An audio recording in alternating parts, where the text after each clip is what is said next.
I'm Judy Haddon. I can say I'm a past member of the partnership. After being on the partnership since we began a gazillion years ago and having many interesting years, I decided it was time to share my position with someone else. So we had an opportunity to get someone else in the partnership. But that doesn't mean you've seen the last of me. So I work on the, I don't know if I have an actual title, but on the student service, on the Student Services Advisory Committee for APS, and past chair of that, co-chair of that. And for the partnership, I have worked with Alicia, and it was Kim DeBlau, and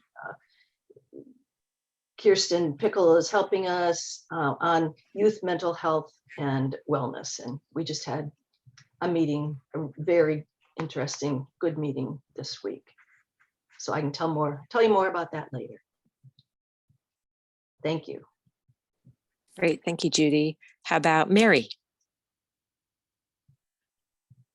Hi, everybody. I'm Mary Cadera. I'm a member of the school board. And when I joined the school board in January, I was very delighted to learn that one of my liaison assignments would be with this group. And so I'm here to listen and to learn from you all, and especially interested in any comments that you have about the budget. Thanks, Mary. And we would be very happy to have 5 more minutes on the agenda if you want to say a little more about what your plans are and hopes and dreams. Oh, I will be. Would you like for me to? I can impromptu share with you some of the things that I am really hoping to bring to the school board and to work with others to achieve. I am a really big believer that the health of school culture is a foundation for academic achievement. So in sort of my theory of action, like at the base is making sure that every child in our system has their basic needs met. And I include mental health and trauma-informed practice as part of basic need. From there, I think we build to healthy school culture, which would mean that every student feels valued and known in their school community, and that our schools are inclusive and respectful places for students. And I feel like all of that are prerequisites in my experience with education. All of those are prerequisites to students being successful in their academic life in our schools. And my experience, I should just back up to say that I began my adult life as a classroom teacher at the high school level for a number of years. And then I worked for many years in education nonprofits, looking at policies and programs at both the local and national levels. And now I'm happy to bring all of that experience to my work on the school board. Thank you. Sorry to put you on the spot. No, But we're really happy to meet you. Sally. Hi, I'm Sally Levante. I'm the web coordinator for the Arlington Teen site and the APCYF, and supporting also the prevention team and child and family services of DHS, and a lifetime Arlingtonian. And I have a 5th grader in elementary school. And I'll kick it over to, who has it gone? Kimberly Baldini. Hi, I'm Kimberly Baldini. I'm the Youth Services Section Leader with Parks and Recreation. I wasn't paying attention to who has it going. So, Megan, if you can help me. Or How about Alicia, if she's, I know she's off screen, but if she's able to unmute. Super. Yeah. Hi, everybody. I'm Alicia Guajardo. I'm a member of the partnership and have been for a number of years, not as long as Judy, but many others. And also serve on the Youth Mental Health and Wellness Committee that you'll hear again the updates later in the meeting. and have been involved with APS and the Student Services Advisory Council there as well, ACTL. I come as a former parent. My kids are graduated now, but have great interest in youth mental health. And I've been out for a couple months or so for health reasons, but trying to kind of get caught up on things. So glad to be here. Thank you. Rick. Hello, I'm Rick Stovak. I work for the juvenile court. I oversee the community-based programs, do group homes, do after-school programs, and safe havens, supervised visitation exchange. I'm also a member of the Foundation for Families and Youth in Arlington that John had mentioned. Very pleased to see everyone.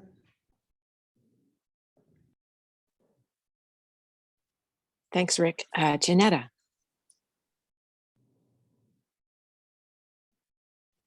Hi, everyone. Janetta Brewer, community member.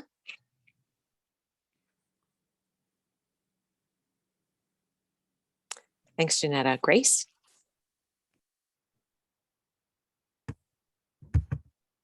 Hi, I'm Grace Wagner, and I'm very cold. Just my favorite blanket. I am a data specialist with APS in the partnership. I think I got everybody. Can you say something if I haven't gotten it yet? Oh, good. Phew. Okay, so updates. I wanted to say we have our reappointments from February, as some of you I know saw in the Sun Gazette. The reappointments from February are Ann O'Brien and Dave Carlson, neither of whom is here tonight, but we're very happy to have them both back. Maybe they'll be able to join partway through the meeting.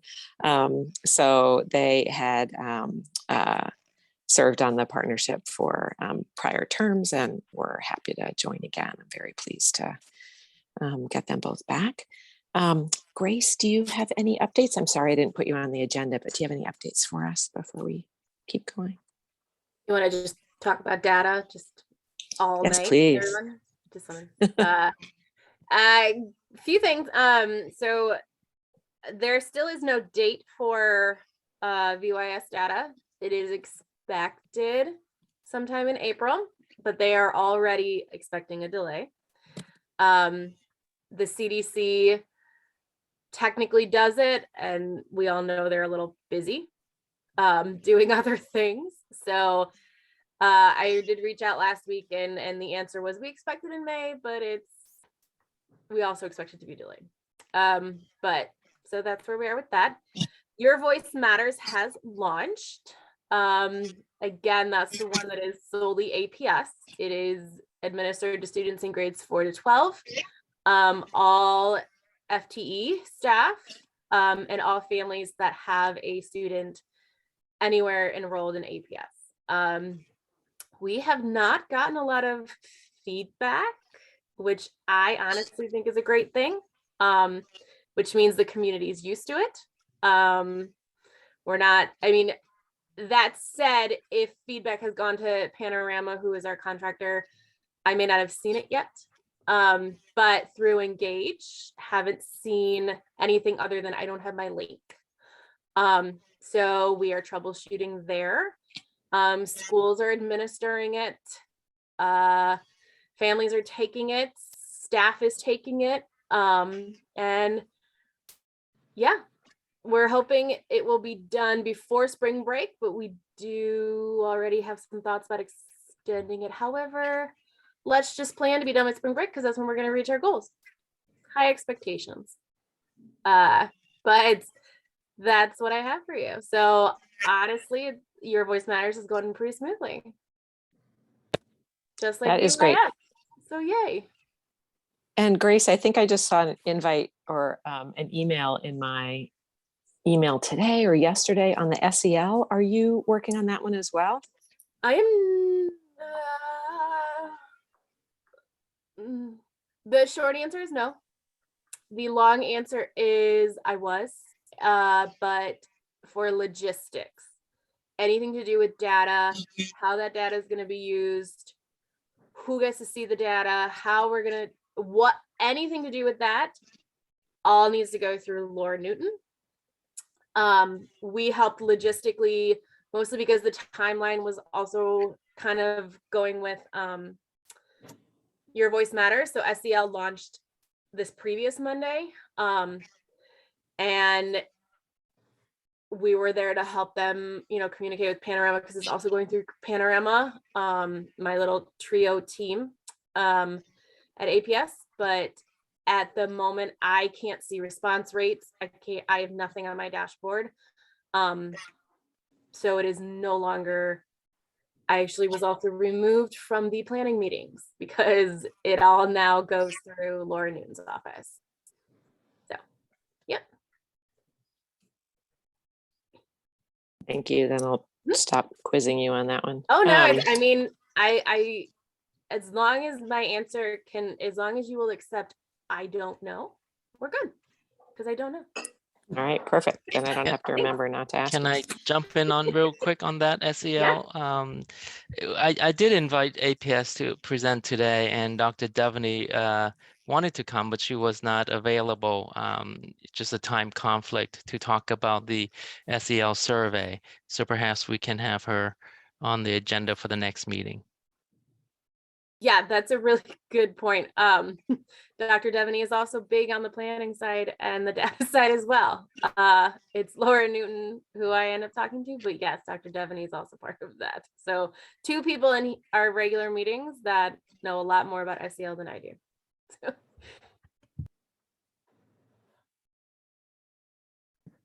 Great, thanks so much.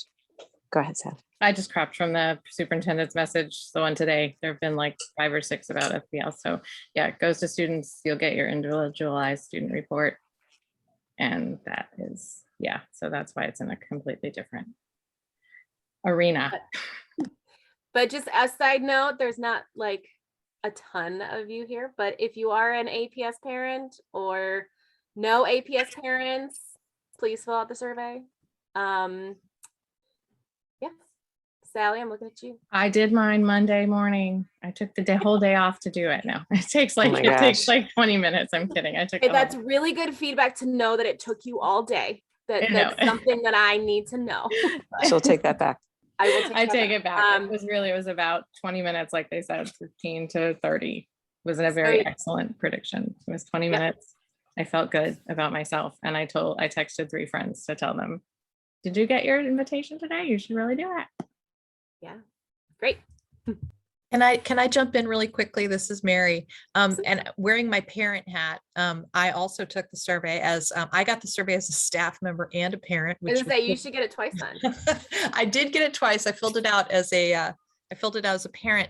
A question that I had asked a couple of years ago, just wearing my parent hat before my school board days, was I know Panorama runs the school culture, sort of school climate surveys nationwide, right? So Your Voice Matters is a particular permutation of that that's APS. My interest was in whether we have ever talked to Panorama about whether we could benchmark against national data, or if there were comparable school districts that we could benchmark against. I know some subset of the questions are specific, like tailored to us, but I'm just throwing it out there because I feel like, especially right now, that might be interesting data for us to have. Yeah. I don't have a quick answer for you. I'm But throwing it as a suggestion. You can, yeah, for sure. I can take that back. So, okay. thank you.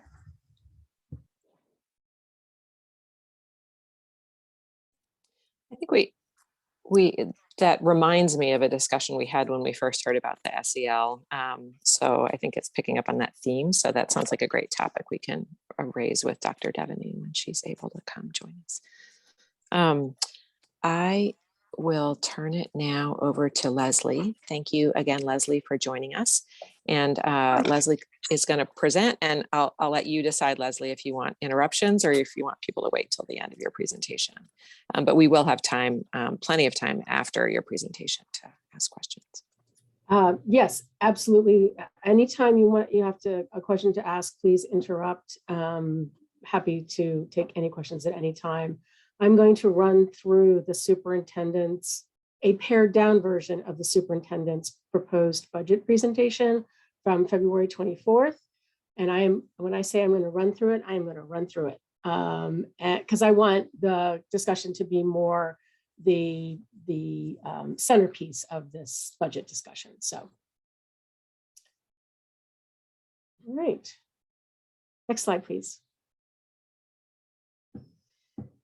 So the theme of this budget, as you may know, is investing in our priorities, and our priorities are our students, our staff, and our schools.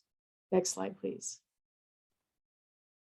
The school board gave very direct direction as to what should be included in the budget, and the 4 priorities that they have are listed there: the ensure student well-being and academic progress, advance 2018-24 strategic plan goals, recruit, hire, and invest in a high quality diverse workforce, and improve operational efficiency. And we really focused all of the funding that we put into this new budget on those 4 priorities. Next slide. As I said, particular focus on funding those priorities. The superintendent from the beginning had said that compensation was going to be his main focus for this budget. So compensation, and then focus on all of the other priorities. Any new budget requests that we got, we went through and said, how do these relate to the priorities? Which ones are the most needed to be able to meet those priorities? Doesn't mean that there weren't other requests that met or were for some of the priorities, but they also had to be ranked because we just didn't have enough money to fund all of the requests that we got. We probably could have funded another $15 million worth of requests, but we didn't have the funds for that. We did do some efficiencies in the baseline budgets, and that again aligned with the school board's priorities. And then of course we used some of our reserves for compensation to offset 50% of that increase and 50% of debt service, and then also to fund 100% of the one-time costs. Next slide.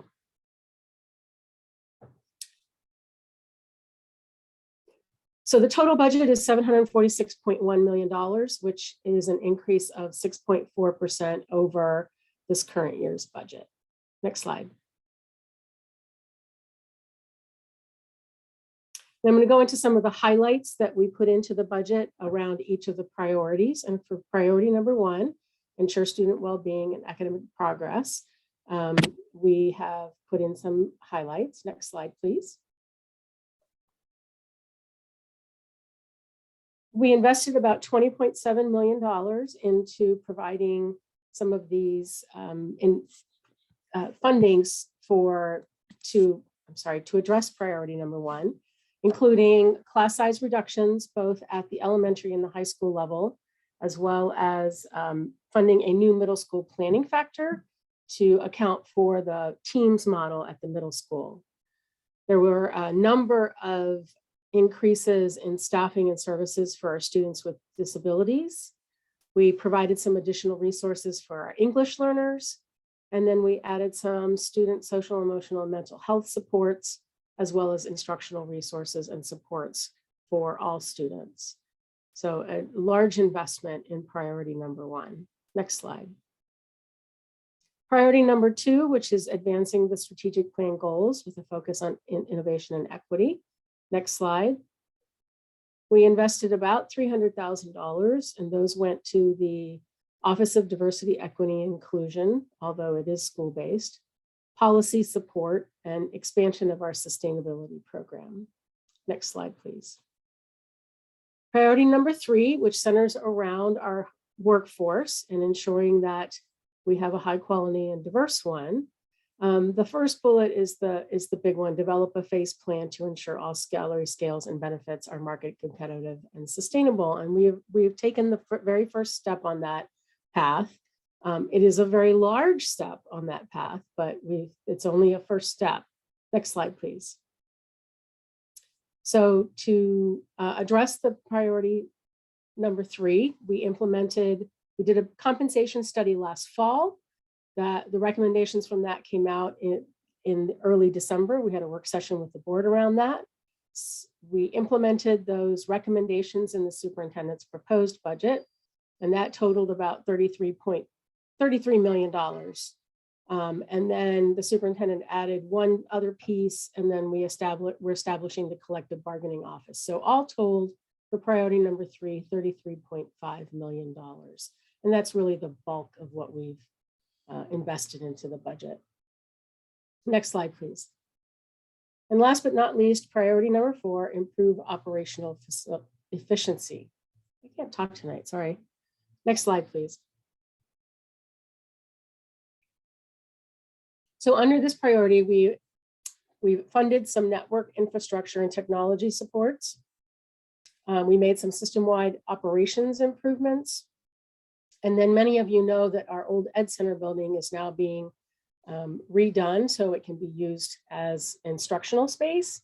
That will open in the fall, so we needed to provide some funding there. All told, about $9.2 million to address priority number 4. Next slide, please. So let's take a look at the budget by the numbers. Next slide. Total revenue, as you can see, $746.1 million. We have a balanced budget. We have county transfer, as always, the largest part of our budget at 77.2%. That's actually a tiny bit lower than it normally is. It's usually somewhere between 78 and 79%, but that's because the state revenue this year went up so much. Typically, we see an increase of $4 million or $5 million in our state revenue. And this year in the governor's proposed budget, it was about $15 million, which was a very, very large increase. We are still waiting to hear what the General Assembly is going to do with the budget so that we know exactly what we're going to get from the state. We could get a little bit more, we could get quite a bit less, depending on which version of the budget is passed or whether or not they come to some compromise in between. Next slide.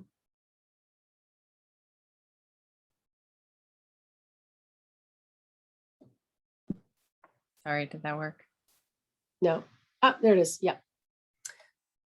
The next slide is about our expenditures, and this shows how our expenditures break down by how we spend the money. And as always, salaries and benefits are the largest part of what we spend in our budget. And as you can see, of our overall budget, salaries and benefits make up almost 80%. But if you look at just the operating fund, and I'll show that to you in a minute, it's 90% of what we spend in the school operating fund. Our next largest expenditure, as you may guess, is our debt service at 8%. Next slide.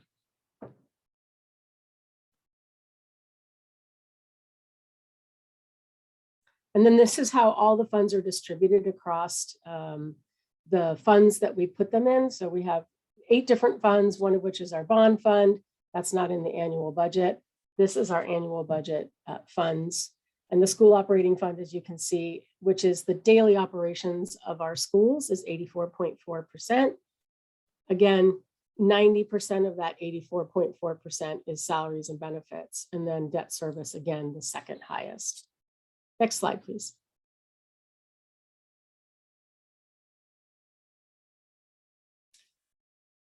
For those of you who are curious about where our enrollment stands right now, after we've had a couple of years in the pandemic, when we projected enrollment for this current year, for last fall, we were expecting more students, and we didn't get those students. So we backtracked on how we were doing our projections and reviewed and revised exactly how those projections were being done. And now you can see that our projections level off over the next few years and even might take a slight downward trend over the out years of this 10-year timeline. Next slide, please. So in looking at the budget, we said that our priorities, we wanted to invest in our priorities, and those were our schools, our students, and our staff, sorry. And when we looked at the budget, we did by priority, but we also looked at it in view of those three things. Next slide, please. And so we looked at how we invested in our students. You can see there's a laundry list there of items that we've put into the budget for our students, including a lot of those investments for our students with disabilities and for English learners, instructional materials, some mental health supports as well. And then we are invested in our staff, $34.2 million, which includes the implementation of the compensation study recommendations, the establishment of the collective bargaining office, as well as some other training for teachers to help them in their careers. Next slide.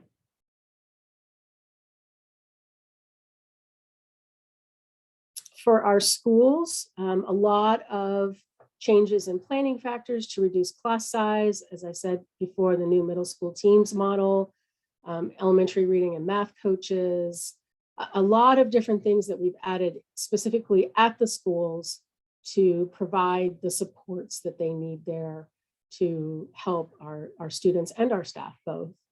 And that would be $12.4 million. Next slide. And then, of course, you can't improve operational efficiency without doing something for your operations. We had several needs that we needed to put in the budget, including some maintenance funding for our emergency radios and our AEDs in all of our buildings. We wanted to be sure that our schools were maintained to the level that they need to be if they aren't getting major work done. So we reinstated the reduction that we made in the current year. We have a number of small items that have been added, including a website upgrade. Transportation needed new radio consoles so that they could maintain communications between dispatch and the buses.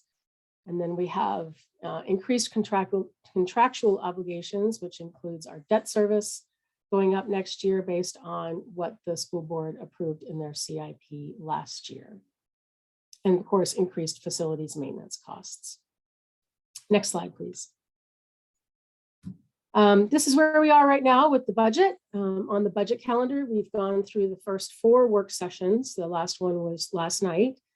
There's a public hearing next Thursday on the superintendent's proposed budget with a work session on April 5th. And then the school board will adopt its proposed budget on April 7th, meet with the county board on April 8th, another work session on April 21st with another public hearing on May 5th, and then on May 12th, final adoption of the budget. Next slide. And that's it. Happy to take any questions. Tried to keep it under 10, but I don't think I made it. Thank you very much. That was perfect and really informative. I am going to just open the floor. You can raise your hand. I think I might be able to see you, but feel free to just jump in. And of course, Ms. Cadera is here too, so she can answer questions from the board perspective as well.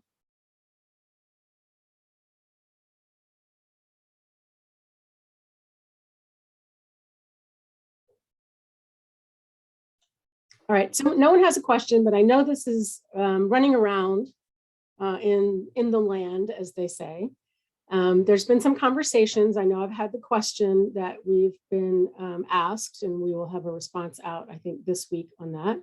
It has to do with the 2 social workers and the 2 psychologists that were being reduced in the budget. And first I want to just explain the mechanics around that.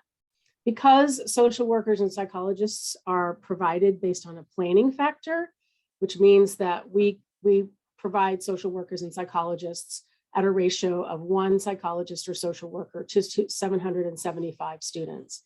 And when I talked about enrollment just a few slides ago, I said that we had over projected for FY22. So when we built the FY22 budget, we projected we were going to have 29,000 students, and we didn't have 29,000 students. We had just under 27,000 students.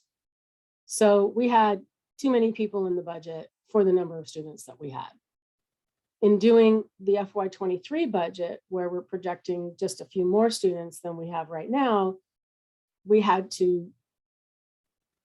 rework the budget because we do everything from zero, right? It doesn't matter what we had in the FY22 budget. We just look at what we're going to have in the next budget, and then we add staffing for that. So because there was a huge difference between what enrollment was in the FY22 budget and the FY23 budget, based on the planning factor, those positions were reduced. I do not disagree that those positions are needed in our schools to help the students who are here. That's totally fine. If the school board wishes to add those positions back, they are absolutely welcome to do so. It just changes the planning factor. And we're happy to change the planning factor to something different. But based on the current planning factor that we had, that's how we built the budget. So I know that the question has been asked. I know that Dr. Graves, Ms. Graves and Dr. Newton both support keeping those positions in the budget or adding them back to the budget, because that's what we'd have to do for next year in order to keep them here. But it would cost an additional almost $400,000 to do that. And it's up to the board to decide whether that is their number one priority, if there are additional funds available, or if they wanted to do something else.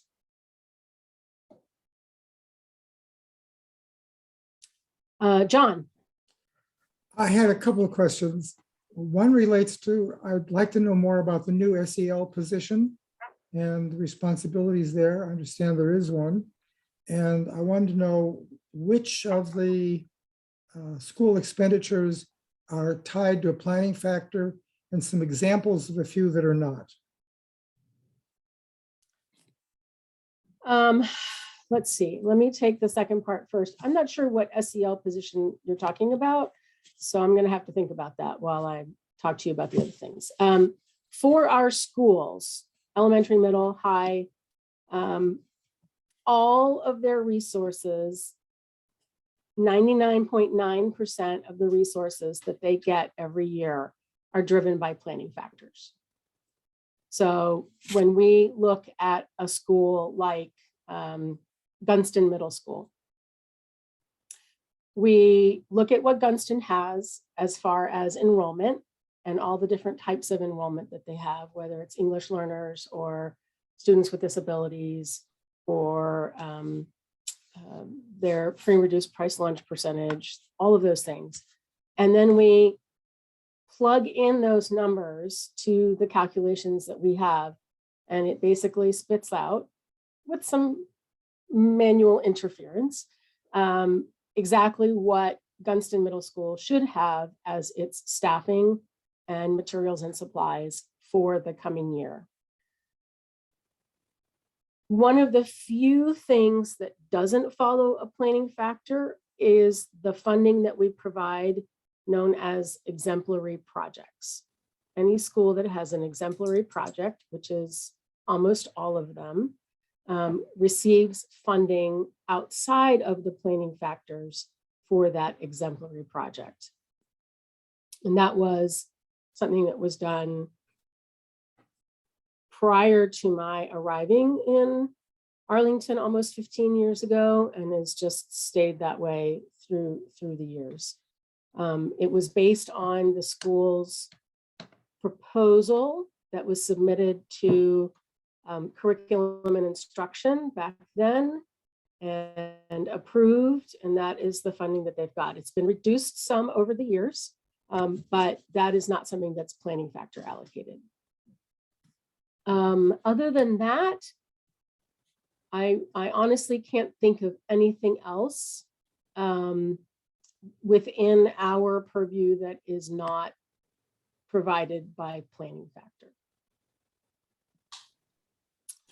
The SEL position.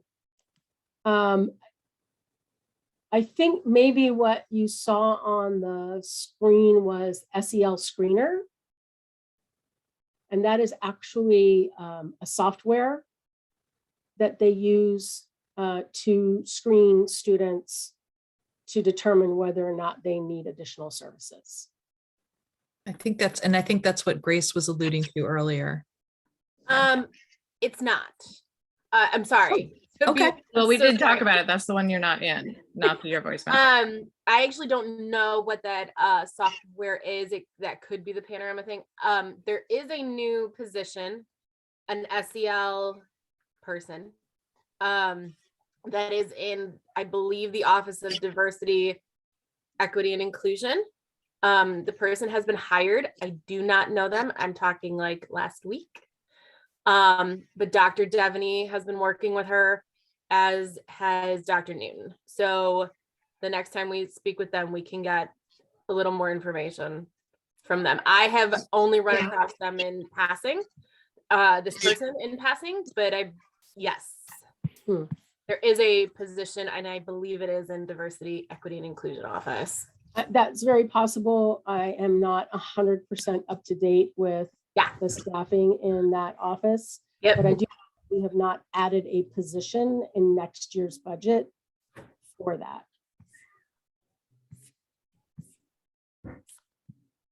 If that's what you're talking about, John, but I did, if that's okay.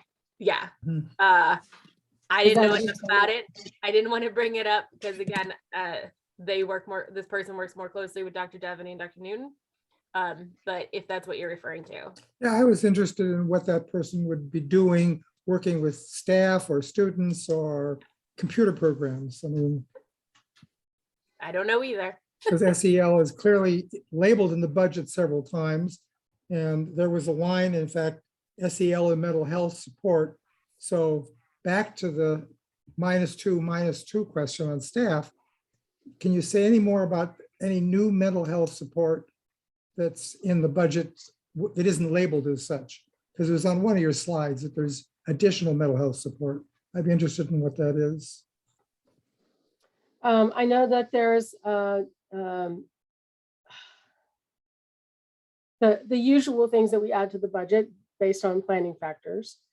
There's also, give me 1 second, I'm sorry. I'll just jump in, Leslie, that I think the funding for trauma-informed practice is in the budget. So there's a line item for some professional learning for staff for trauma-informed professional learning. And then something that I don't know that it's formally labeled as such, but I think overlaps in this area of mental health is that we have seen in our schools this year a real uptick in behavior concerns and just, it's obvious that students came back to school full time, some of them in crisis, and that behavior as a language with which they're communicating about their mental state and their emotions. We're just seeing across the board that has been a real concern. And so there is funding in this budget for 4 FTEs that are new, that are going to be interventionists helping not just the students sort of communicate about and manage their behavior, but really, as I understand it, a large part of those people's jobs will be working with the adults in the school settings to help them identify what things in the environment might be triggering behaviors and what kinds of strategies teachers and building administrators can put in place, like calming stations or other kinds of tools that can help students reset when they need to. So those behavior and interventionist solutions, I sort of personally just kind of group under that label of mental health. And I think the other thing sort of hand in glove with this is that it's my strong belief that we can't address students' mental health unless we're also taking care of the mental health of staff in school. So staff can't be expected to support students if they're operating, if they're running on empty. So it has been one of my budget questions and a real interest in mine in making sure that our employee assistance program and other kinds of supports for our staff are in place so that there's also that strong foundation too. And just to add on to that, Ms. Cadera, we've actually added 4 behavior specialists for students with disabilities, and then 1 student behavior specialist that's outside of that, which I think speaks more to what you were talking about on the interventionist side. But we also reinstated an ATSS specialist position and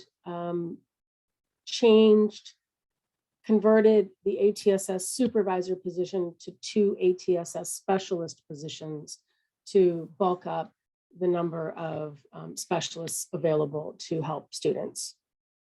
And I'll Can you piggyback remind us with what ATSF, what does that mean? The Arlington Tiered System of Support. I'll piggyback on what Ms. Peterson just said too. And I think another addition or another thing we're seeing in the budget that falls into this general category is that there's a role at schools called a student support coordinator.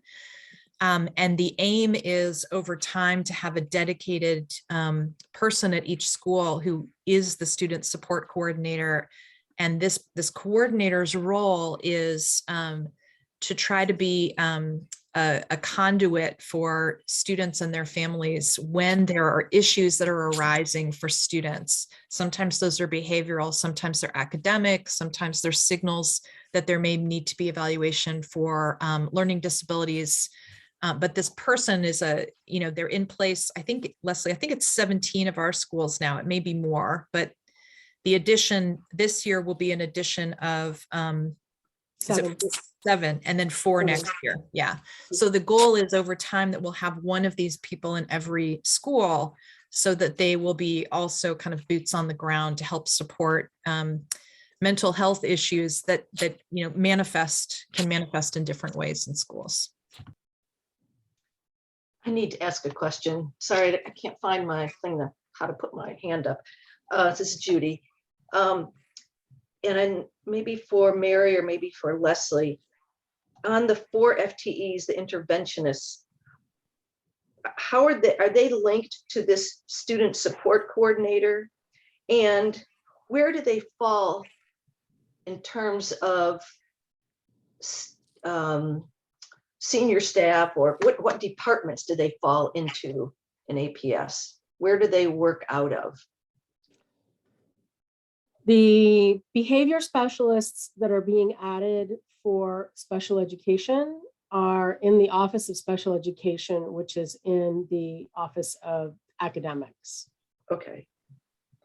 The student behavior specialist that is being added as more of the interventionist that Ms. Cadera talked about is Right. being added in the Office of School Support.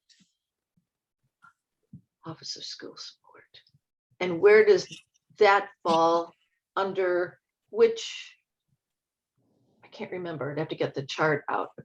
So we have a chief academic officer, Right. and we have a chief of school support Okay. that are cabinet level positions. Okay. So the 4 behavior specialists in special education are under the chief academic officer, and the 1 behavior specialist is under the chief of school support. Okay. Thank you.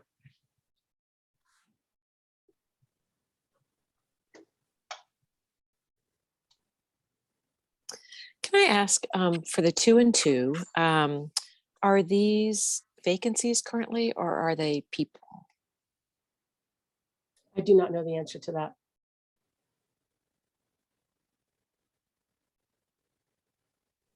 I'm going to jump in. I don't have a question, but I do have a statement. I think it would be accurate to say that our group, one of the things that we are concerned about is just general overall mental health resources, people and resources that can be given to kids who, at least from the juvenile court's perspective, and I know it's the case in other situations, there are kids out there who are struggling, right? But there might not be connected into a system like special education, for example.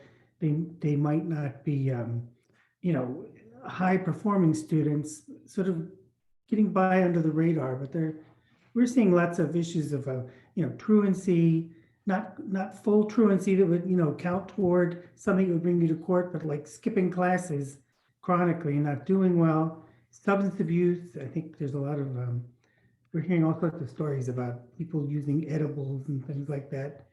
And, the traditional ways of responding to things things have changed. The panorama has changed.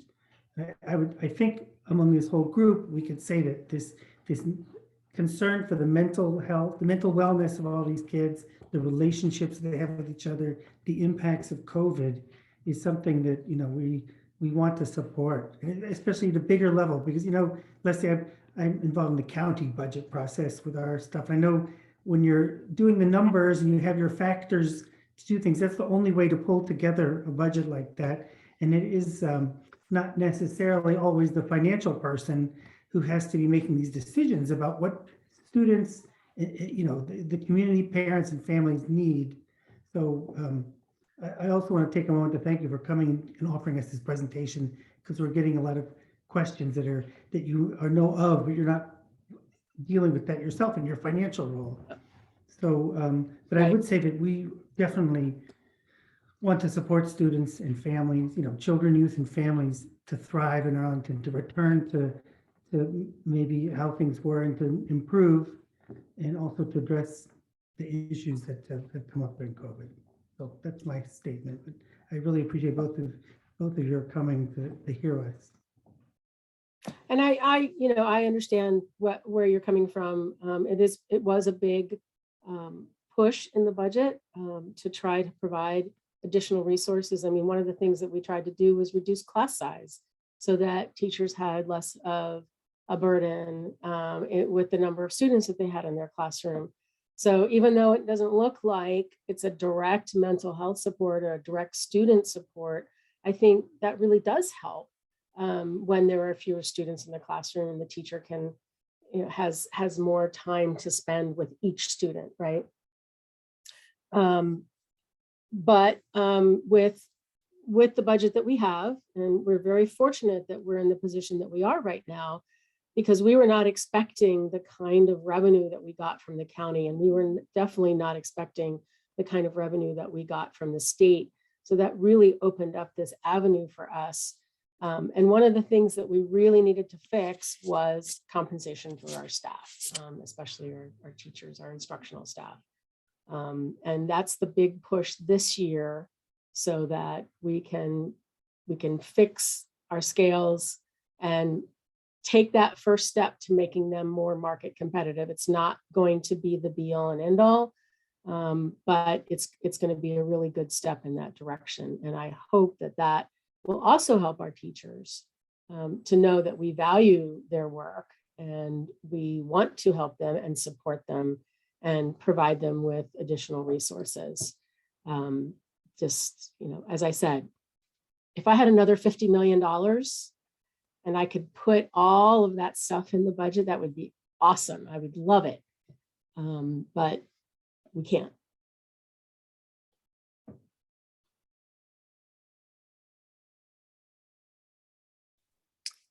In your experience, Leslie, is it a little late in the game for schools to get a little extra money from the county? Nope, I don't believe so. The school board has a joint work session with the county board on April the 8th. And at that point, they will have just adopted their proposed budget, and they're going to make their pitch to, I'm speaking for you, Ms. Cadera, I'm sorry. But the school board would make its pitch to the county board to say, we could use more money. We have a lot more mental health things that we need to do, or we'd like to use less one-time funding in our budget to support ongoing things. So, we'd like some more money from you, even though we got this much, we still have an enormous amount of need among our students for additional supports. Absolutely, they will be making that pitch. And Ms. Cadera, I'll shut up now. I'm a newcomer, so Leslie has way more experience at this than I do. But yeah, I think I second that I know our colleagues on the county board are well aware of the mental health needs of our young people, and in talking with them one-on-one, that's been a centerpiece of my conversation over the past couple months. And so I don't believe that that's out of the realm of possibility either. And you guys are in that work session as well, right? That you're there first and then we're on second, I believe. We are, absolutely. yes. Make your pitch too, and then that both Yep. of those, I think it would be especially forceful and effective if both groups, both you and the school board, are coming and saying, we need more mental health supports. Mhm. Mhm. And Teen Network Board, I think, goes with us also. So it might be a Yes, good yes. point of coordination with them to see what their priorities are. Thank you.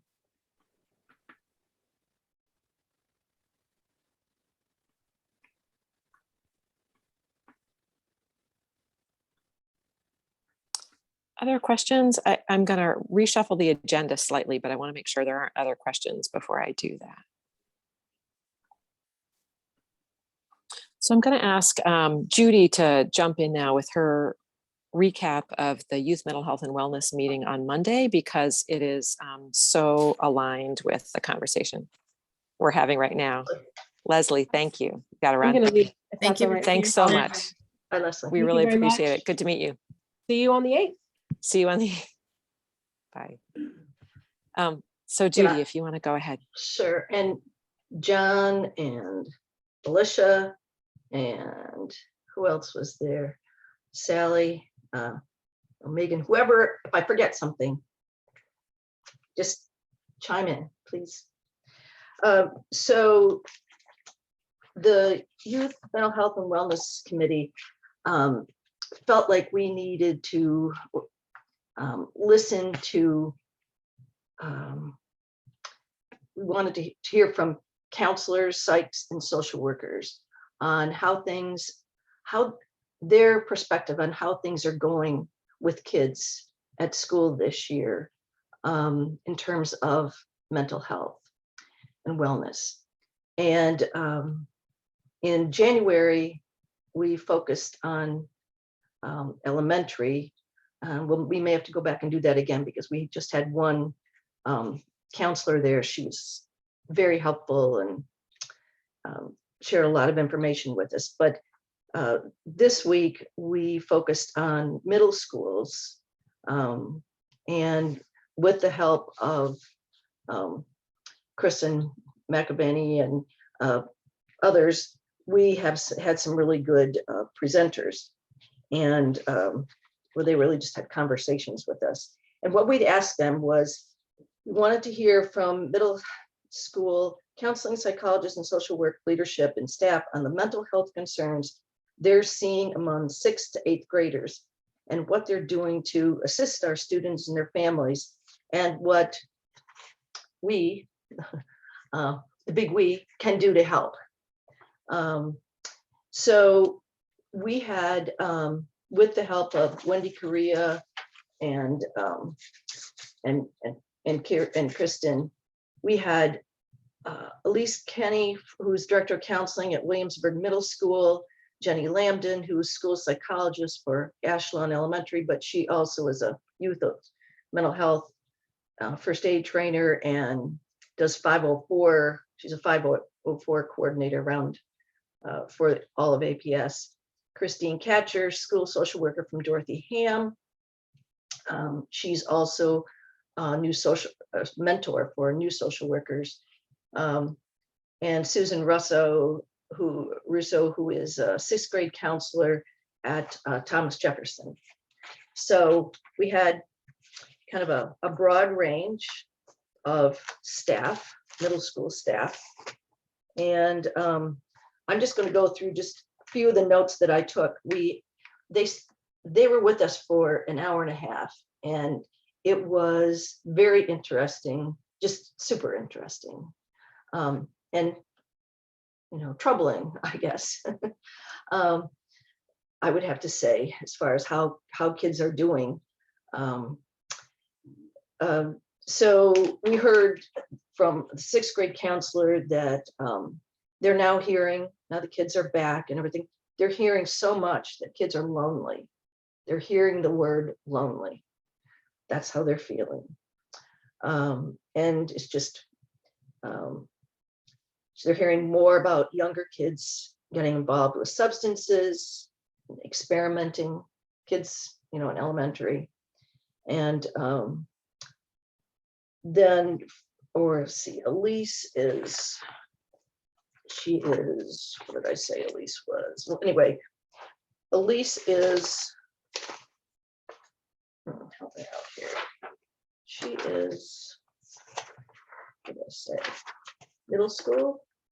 I believe so. Sorry. Elise is Director of Counseling and Services for Williamsburg Middle School. She said they're just finding a lot of kids that are having difficulty dealing with their emotions and great difficulty navigating social interactions, their time with other kids. She said they really need, she feels they really need some trusted adults, more trusted adults in the school building to help these kids. The teachers certainly are, and the administrators, but they just need a whole lot more help. She said that they don't seem to have many tasks at home. So when they are asked to do things at school, that's a problem. They're having some difficulties.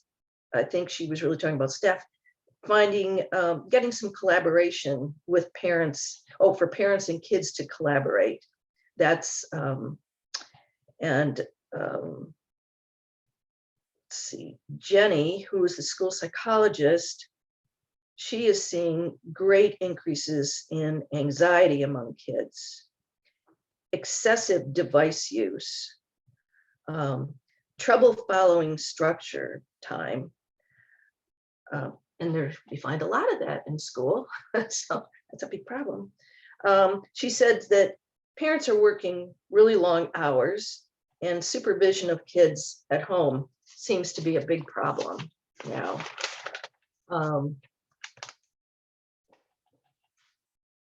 She has seen, and other staff has seen social setbacks with kids who were not showing signs before, schools are a whole different situation with kids in schools. When they were online and coming back with masks. I mean, it's a hard time. Things have changed for kids, and they're finding more kids involved with self-harm, like cutting themselves. There's great problem with coping skills, and they're hearing from a lot of parents who are asking for help. When we get to looking at elementary kids, there's a lot of social emotional dysregulation. They haven't learned coping skills, and there's a lot of crisis management going on as a result. There's a lot of frustration among elementary students. Their tolerance seems to be lower than in the past. Classroom management is a big issue, and there are attendance issues, and this is elementary that we're talking about. She said that it seems like every time something happens, it's more critical nowadays, than it was before. She said that, this is still Jenny, I think, the caseloads for our psychs and social workers and counselors are just so high, just incredibly high.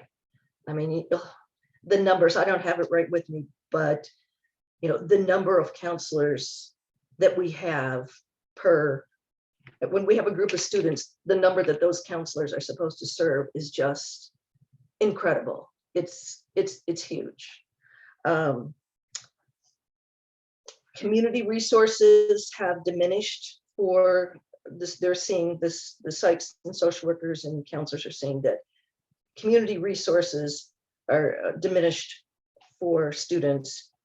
The one thing they mentioned was Virginia Tech used to have counseling, and they're not doing that anymore. And I don't know if that was free counseling for students, but it's not available anymore. We need increased numbers of adult mentors and easy access to those mentors. I will have so much more for you because I have this hour and a half of really it hurts your heart to listen to what the counselors, the psychs, the social workers were saying. They are trying so hard and they have so many kids they're dealing with and such big issues.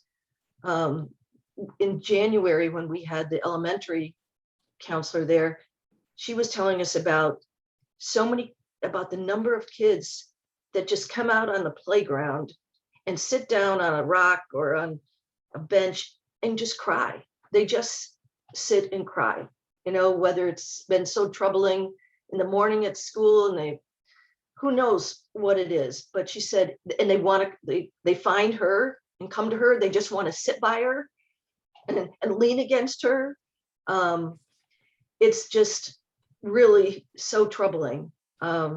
She said at their elementary school, they're finding that a lot of parents during COVID, there was a little too much togetherness in small apartments, and parents wanted to separate, but they couldn't afford different apartments. So the kids were seeing everything that was going on between these parents, and that parents even had some arrangements where they'd all be living in the same apartment or house, but one week the dad would be in charge and the next week the mom would be in charge. I mean, it's not a normal sort of what we would consider a normal family life for so many kids. And she was just saying it breaks her heart every day to see what's going on with so many of our kids. So Judy, we're all inspired to get out. Go ahead, John. I wanted to say, you just covered 2 pages of the 5 pages of notes I took perfectly, and all 3 pages that follow are just as bad. We asked the counselors what kind of support they could use, and their short answer was more help. There's nowhere to refer the kids or parents to because everything is full or closed, and they themselves not only have more cases they would like to handle, but each case is more severe than in the past. They go up the chain. Some of them wind up with the courts because these kids have got so many problems. By the way, Virginia Tech counseling has been sliding scale. So you can get counseling for, I think, $20 is the cheapest, but they're closing down for Yeah, they're closing down. some reason. But Right. the story is really bad. As I said, when I introduced myself, the Foundation for Families and Youth is the one that's handling the Second Chance program. And the word from the Second Chance staff is that there's more trauma, more mental health, more aggression this year than usual. And the kids referred for vaping tend to be middle school kids. When they ask what substances are you using, most of them are using something else as well and have been doing so for a year or 2. So the kids, I love the support they're going to get. The budget increases look fine.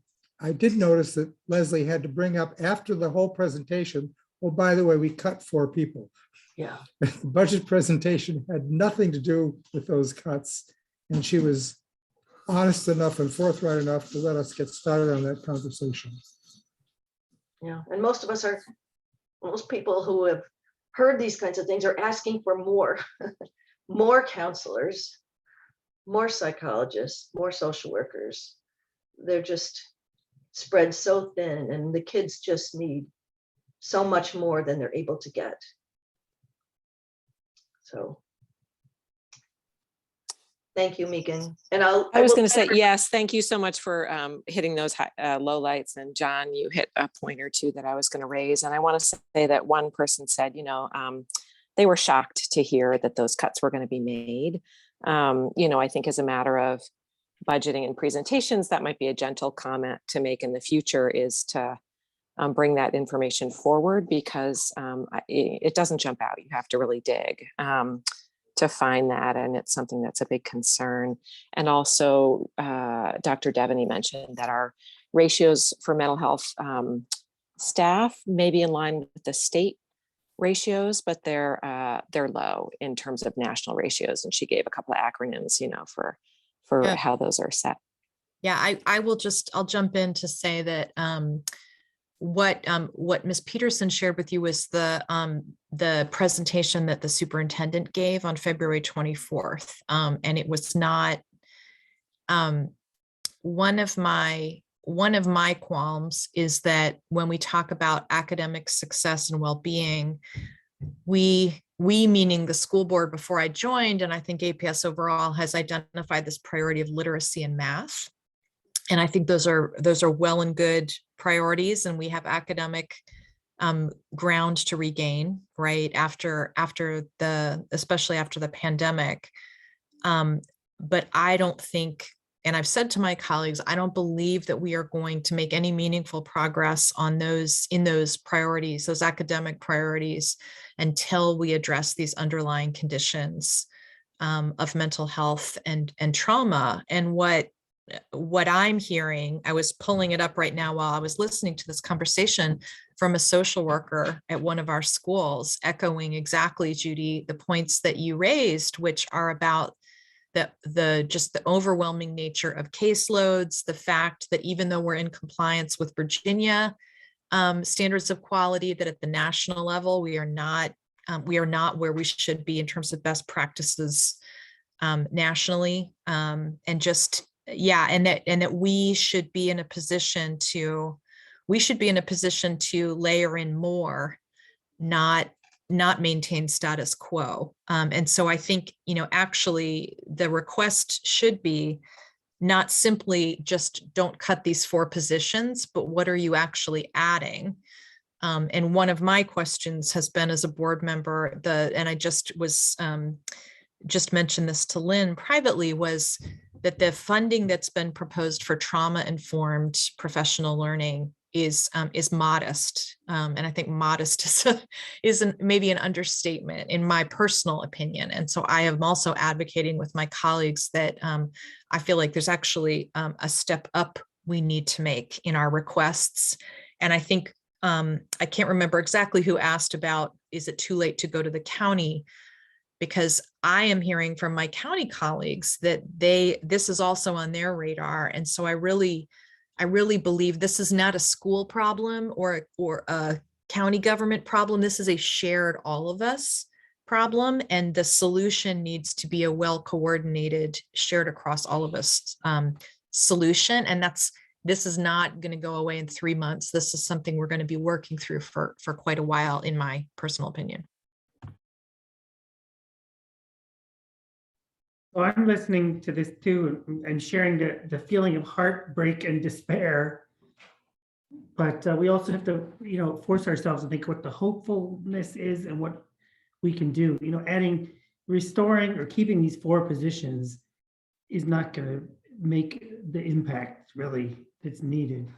Not that we shouldn't fight for everything we can get. And even at the county board and the school board level, it has to be, it's almost like a community thing or an effort that everyone takes on, and we pull in all these other groups and things, because, the hurting is at the level of the family as much as everyone else. And so, one of the things that we've lost in COVID that was already kind of declining, I think, is these connections in the community, where you have like groups that people belong to, or I see this in my own life. Friends that you stopped talking to during COVID, not because you're not friends anymore, but something happened there.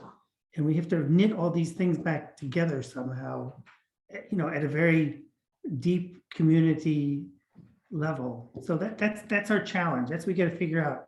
Because if we're fighting for a position here, a position there, whatever, to meet a certain need, we're not going to be able to. Because another problem that we've talked about is the fact that even if you had the positions, you might not be able to hire anybody because there's nobody out there who's going to do it. So we do have to think of other ways to address the issues that are outside of the budget process or decision. So this is what the partnership could advocate for somehow. And this is, I'll add on quickly. I don't want to derail your agenda, but in my conversation with Matt DeFerranti, when he was still county board chair, I observed to him that in other communities around the country, they sometimes will bring together, there's sort of the traditional long working task force model of studying and solving problems. And there's certainly a place for that. But I'm also interested in communities that have convened what they call, sometimes they're calling hackathons, right? Where they identify a community problem and they create a day where people can come and sit together and talk about and try to sort of rapidly ideate or prototype ideas about potential new solutions or creative collaborations. And I said, it feels like to me, we need to be thinking about the ways that we could stand up some creative models quickly, maybe in parallel with a longer sort of deeper dive into what we can do more permanently.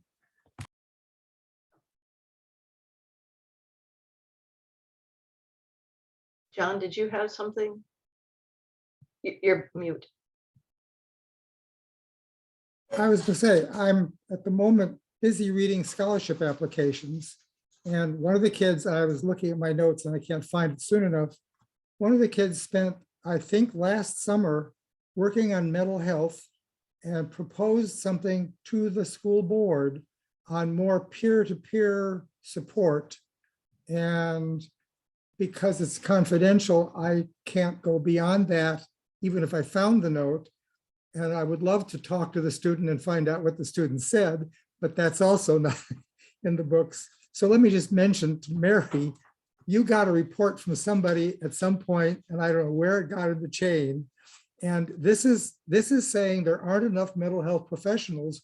What can we do to support each other? And it was done in a guided atmosphere. I don't remember exactly.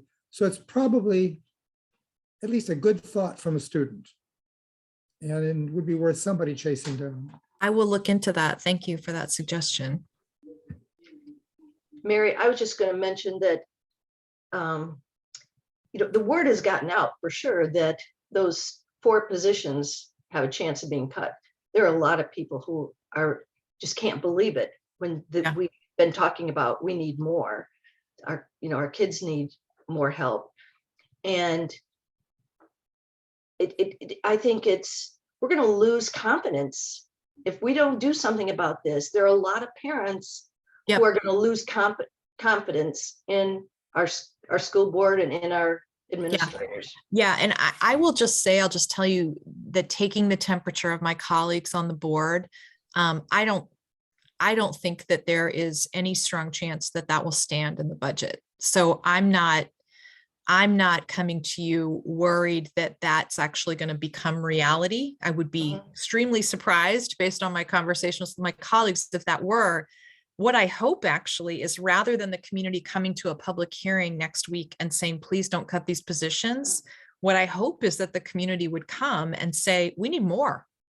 Like, it's simply not sufficient to maintain status quo, but we need more. And so I just hope, I think there's a sense that, as a new board member, I don't know whether this is right. There's a sense that because this year a budget came out that was balanced and we didn't list these tiers of cuts like we've had to do in years past, that the community may be sort of leaning back and that at the public hearings, we may not hear from as many people because it's not like people are coming to rescue a particular program that was on a list of proposed cuts, right? I hope that's actually not the case and that what we hear from people in the community is about things that feel urgently needed in this vein. I'll just say that. Thank you.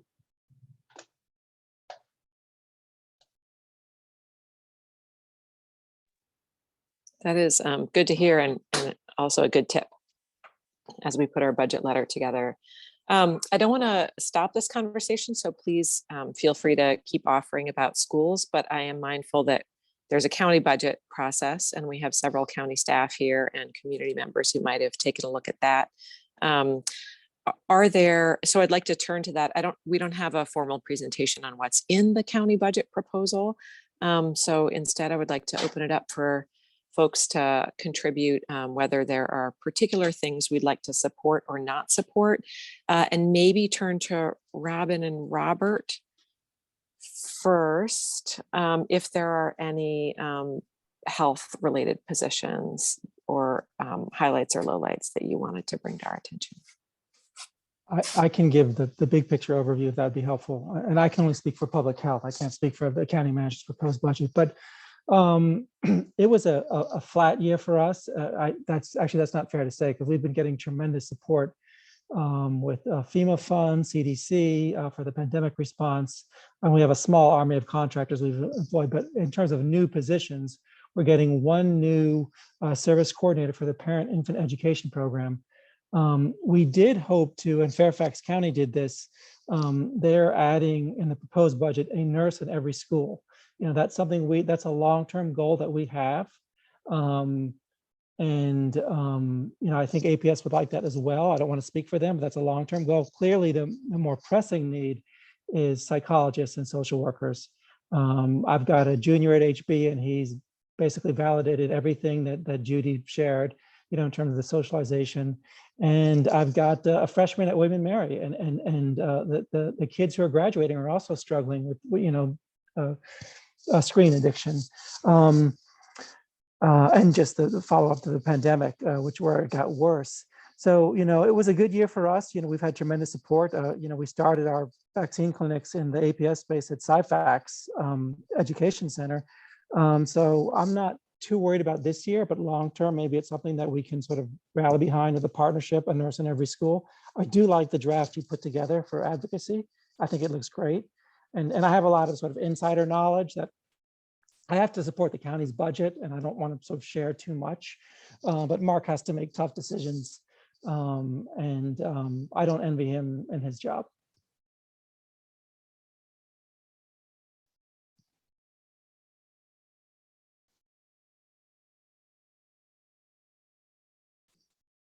Any questions of the public health side, or Robin, did you want to add anything?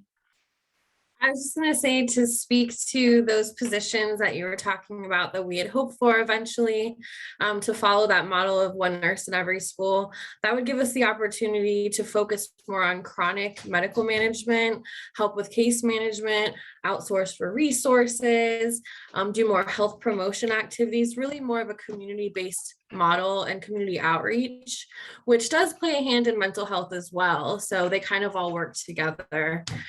So yeah, just to piggyback off that, that is definitely something we would like to work towards and see great benefit in that. Thank you. You said it much better than I did. Thanks, Robin.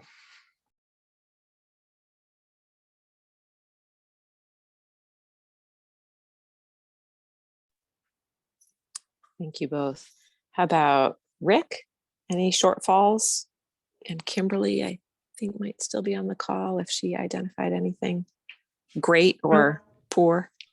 I'm not sure in the county budget I have much to say, other than I do think there's money available that hasn't been available before. I do think advocacy will make a big difference. I think the politicians, you know, of course, want to be responsive and want to do things. And, you know, it's almost like, even with you know, the end of your money that's carried over, it's sort of a place where someone could say, you know, I really want this thing to happen, and I'm gonna make sure it happens. So I think our ability to help them to see the issues and influence decisions on you know, people who are on the ground, informing the people who are up in the ivory tower, you could say, is very useful. You know, I think people want to do the right things and respond.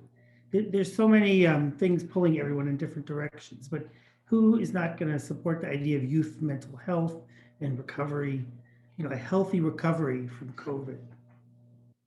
So I think there's money there, but I think we need to, just help people know what they need to spend it on.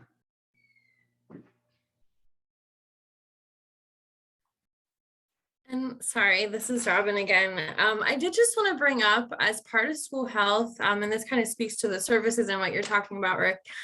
We have Marjorie Hughes Fund that we pull from, a retired school health physician. In the past, just long story short, left us money, and we do fundraising opportunities, and there's community stakeholders apart.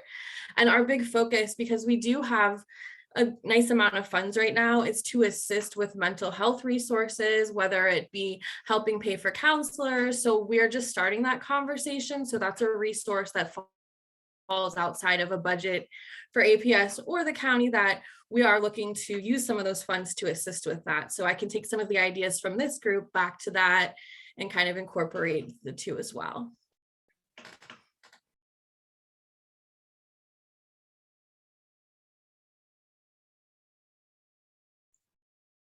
So I can just speak for DPR. There's no real cuts. If anything, we've had some good news. In the proposed budget, they're not huge changes, but they're impactful. Transitioning a temporary full-time admin assistant that's in my shop to a permanent position. If you guys remember, like the height of COVID, and you were on our pages, Molly, like social media, all of that. And just being able to focus somebody in admin, and so my programmers can program more. That's a win for us. We're also converting to temporary positions at Lava Run Preschool into permanent positions. They're still part-time, but it gives them more hours and makes it more attractive, because we're having a really hard time hiring. The mental health workers went and hung out with all the preschool workers, and if you can find them, ask them to come back. That would be great. We're having a really hard time finding early childhood professionals. And, I've mentioned this before, with the ARPA funds, we are bringing online another full day preschool in the Gunston community. And with that, we are adding an additional programmer to be able to support the full day early childhood programs. And so that's adding more slots. And hopefully, and we're not accepting subsidies. However, we do have fee reductions, which in general can be way more handsome than, an average subsidy. And we also have hardships if needed. So those are our big things. We're also getting a plumber. I mean, hey, we requested that. And the big like CIP budget item is, I think, is Bluemont tennis courts reconstruction. So it's nice to be able to share news like this, because it hasn't been like this the past couple of years. So, I feel like we're, as Robert said, I feel like we're like in a nice, good, it's nice to be flat, right? So that's all we have. Anybody has any questions about DPR? But not a contract for a new Parks and Rec registration system? I was bound. No, I'm kidding. I know it's new, but I know that all avenues are being investigated and researched. Awesome. And it is a truth when we say that there aren't a lot of shops out there that do the type of service that RecTrack does, but I know that our team is looking hard to find the best solution. And if you want to see more information, I have one question. Yeah, Judy, go ahead. Have you heard, is there still staff for Parks and Rec? It's the teen office, that they were going over to schools doing after school programs. Are they still able to do that, or what's going on for kids after schools as far as Parks and Rec? So sure. So we do have after school programs at Thomas Jefferson Community Center and Gunston Community Center. I just got reports from my staff that like Gunston, like 65 kids before the late bus, you know, so they're really, and that's a good number for us. It was waiting before that. So we have those two programs. We do have drop-in right now at Arlington Mill, as most of you know. A big portion of Arlington Mill has been used to support vaccinations. And so, but we still have like the drop-in aspect of that. And at TJ and Gunston, we do have like our DJ programs that are kind of gearing back up. The middle school clubs where we push into the after school isn't so much right now. But we're moving forward as we're kind of moving away from COVID restrictions and kind of being able to get back into programs. That's something we're going to be pushing more, or maybe in a different way. You know, things changed, right? Kids want different things, so we need to figure that out. But what we're hearing is there are a lot of kids after school that don't have things to do. And I know we used to have, you know, there used to be a lot of clubs, and Parks and Rec was good about helping in the schools with those, and, you know, not every day or anything. And I just didn't know. I mean, I worked with that staff when I was an activities coordinator, and Kevin and you know, those guys were there often helping out. Yeah. And I just wanted to know, I haven't investigated lately to see if that's still happening, but apparently there are a lot of kids who want to stay at school and there's just not enough stuff for them to do after school in the buildings. Definitely. Hopefully we'll be getting back to more drop-in after school clubs. Okay, great. Thank you.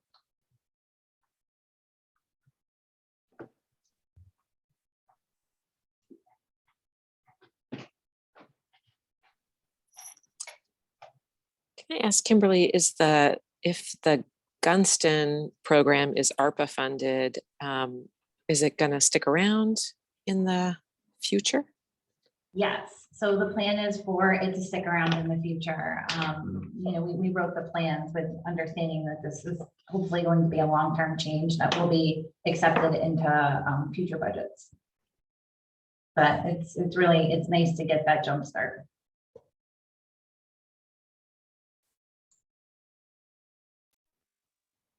Thank you.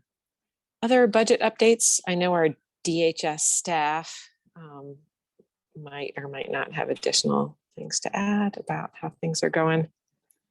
Other things are going at DHS.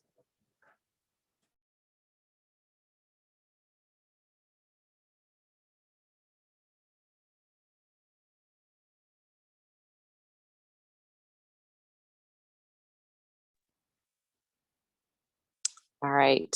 Well, I do like to finish early. Robert alluded to a budget letter that I drafted and have shared so far with the Planning and Development Committee. We will be sending that in ASAP. I got some great suggestions on that and we'll rewrite it. It's going to be, and I'll be incorporating some of those great tips from Mary tonight and saying, you know, and thinking big. So if anyone would like to see that letter before it goes, in case you want to add or suggest anything, can you either raise your hand now or shoot me an email after the meeting? Otherwise, you know, I can share the final draft with P&D before we send it over.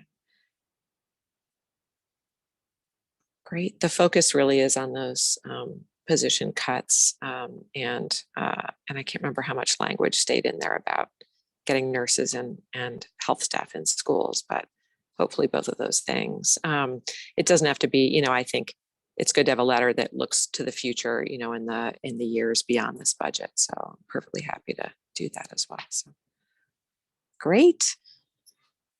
Anything else? Announcements before we wrap up?